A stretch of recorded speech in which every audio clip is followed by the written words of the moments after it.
So this past week, LUMIX sent me and a couple other creators the firmware update for the S5 II and 2X, and I gotta say, I'm really impressed. Not only have they improved the autofocus, a ton of other settings, and so much more, but I'm not gonna deep dive into everything that they did, just a few things that I thought were really cool, and touch point on a couple things and clarifications as well about this firmware update, and some things I said wrong in the first video, which you can check out right over here. But before we also dive in, I also gonna know my voice as I'm speaking right now, I just noticed is absolutely shot and fried. The past 4 days, I actually was at NAB, and that was so much fun getting to meet a bunch of other creators, spend time hanging out at the Condor Blue House, and so much more from that. I didn't film a ton, I was just really there experiencing it, but I was talking to so many other creators, and yeah, so my voice is shot, basically is what I'm trying to say. Starting off with autofocus. Now, the autofocus has definitely improved a lot. Now, not only did they add a ton of features like motorcycle, car, and animal face and eye, but I thought overall it has improved a ton. Now, I know some people talk about some issues about their autofocus and the focus coming from their face all the way to their hand when they're just talking with their hands, and the only reason I normally don't ever get that issue is not because the autofocus was bad prior, but because of specific settings. Now, the settings I use for my autofocus, especially for talking head, is I do 1 point focus. I have that be focused wherever my subject, in this case me, and then I turn face and eye, so it's not tracking my hands whatsoever, it's only tracking my eye right here. Now, that has improved more, so if you have been noticing that your subject, whenever you're talking, it focuses on their hand for a brief second and then it goes back to their face, you should just switch from full frame tracking to just pinpoint tracking and make a box in the middle of the frame. Now, the next thing I want to touch point on is proxies. Wow, this is so nice having these proxies. For proxies, you can record 4K 24, 30 and 60 frames a second, as I'm currently talking in 422 10-bit.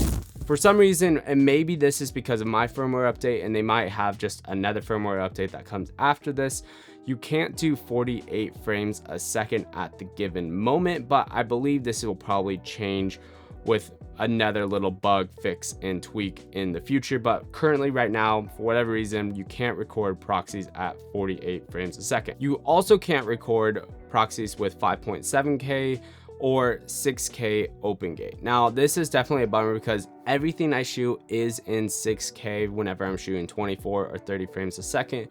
But if you are a wedding filmmaker, having proxies is really nice. Now, you can use high, medium, and low quality proxies, but here is where I think the coolest feature is for proxies, which is having your LUT be baked in to your footage for your proxies, but not having your LUT be turned on for your normal vlog high quality footage. Now, this was something I did get wrong because it's a little bit of a weird workaround how to make it work, but this is how you can have it so your proxy recordings have a LUT baked into it, but your normal footage does not. To do this, you have to go into your picture profile settings on your main footage, and you got to go to real-time LUT.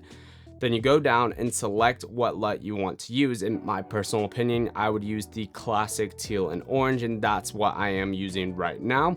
You select that, and then you go down where you just selected it, and you swipe to the right or left on real-time LUT until it says off. Now you're going to be recording in vlog with the real-time LUT baked in, but it's going to be off, so there's just going to show the vlog. It's not going to be actually recording and baked in color for your footage. Then you go to your proxies, turn on your proxies, choose your high quality settings, and you go to the bottom of that tab right there and make sure you turn proxies on. Now, what this is doing is going to be recording your high quality footage to one SD card with no baked in color, no baked in LUT whatsoever to your normal footage. But on your proxies, and I would recommend using the high quality setting proxies, your baked in LUT, whatever you choose, will be baked into that. And again, I have my own LUT pack, and I'm working on a second one now that really can almost get you so close, as long as you're tweaking your settings in camera to make your footage look really close to done straight out of camera. And now this is where it's huge for proxy workflow and social media workflow. If you have extremely fast turnaround times, or if you have same day edits, or you don't have an editor who's great at color grading, you could have them use the proxy footage, have them edit it all down, and then you go in, replace the footage, and then color the whole thing. Now you can turn it off and the proxies are still in 10-bit, so you could still color grade the proxies and get high quality color grades, and then replace that footage with the high quality footage, and it's gonna still look good. Now the next feature that works hand in hand with proxies is frame.io. So whenever you connect via a Wi-Fi personal hotspot with your S5 II or 2X and connect to frame.io for the camera to cloud connection, in real time, once you hit record and then stop recording, as long as your proxies are turned on, you are able to send that proxy over to frame.io. Now you do have to have that proxy settings turned on, and you do have to have an SD card in your camera to record those proxies onto, or record via an SSD and still have an SD card recording proxies. So you do have to record proxies to use this frame.io functionality, but you can send your proxy footage, your raw or JPEG photos to the cloud on frame.io. And again, you do also need a frame.io account, but if you are a professional and you need that workflow of camera to cloud capabilities, you most likely already have this software. Now they did add a pre-boost shooting photo mode, which I personally am not really a photographer, so I'm not going to use that. But the last thing I want to touch point on is the electronic stabilization. Now, LUMIX has been known for having amazing in-body image stabilization, or IBIS. But what they did with their electronic stabilization is they took the settings from the G9 Mark II and brought them over to the S5 II and 2X in terms of electronic stabilization. Now, not only do we have the standard electronic stabilization, now we have the high electronic stabilization. To do this little comparison test on this camera, I threw on a 24-70 f2.8 LUMIX lens to test it out. Now, when I was noticing on this 24 lens, there's not really anything said on what the crop factor is. So these are not scientifical, but these are just more educational guesses on what the crop factor is. So shooting in 24 frames a second on a 24mm on standard mode, it's about a 1.1 times crop factor. So your 24mm will become like a 26mm. And then when the high standard, it's around that 1.4 to 1.5 times crop factor. So it's making your 24 look similar to a 33 to 35 mil. So it's not a full APS-C crop, but it's just a little bit less. Now, what did make me kind of interested and curious though on this topic specifically, not only is the stabilization amazing, but it's how much does it crop in when you're shooting in 48 or 60 frames a second in 4K, which has an APS-C crop to it already. Now, this is where it gets confusing. So when you're shooting in 60 frames and 48 frames in 4K on the LUMIX S5 II or 2X, there's already a 1.5x crop.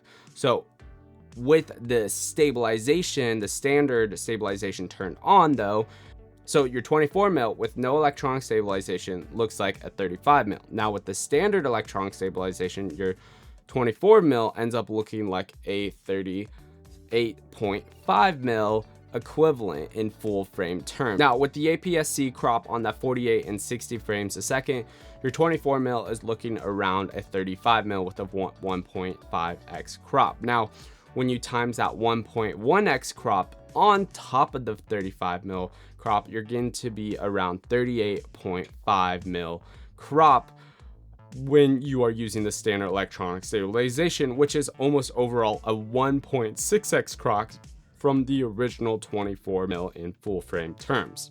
But get this, when you go to high stabilization, shooting on a 24mm, you end up going all the way to a 49 to around a 50.75mm crop. So basically a 2.8x crop from the original 24mm full frame look, basically making it like a micro four thirds crop when shooting in 60 and 48 frames in 4K on the S5 II and 2X, which isn't the end of the world because it does have crop, and it's not a huge deal that it does crop in because it is electronic stabilization, but it's still interesting to think about. Like when you are shooting on a 24mm and you're shooting in 48 or 60 frames a second in 4K, you have to have the mindset that your 24mm now really looks like a 50mm if you're on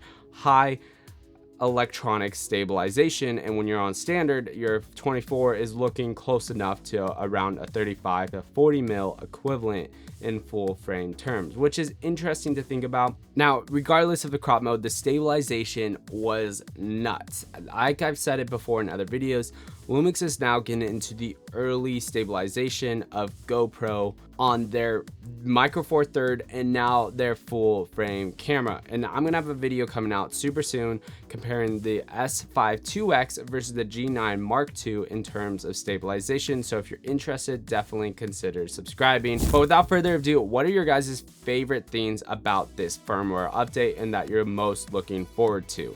If you are interested in seeing my first initial impression on this firmware update, check out that video right here. And then YouTube recommends you might like this video right here. Until the next one, guys, peace.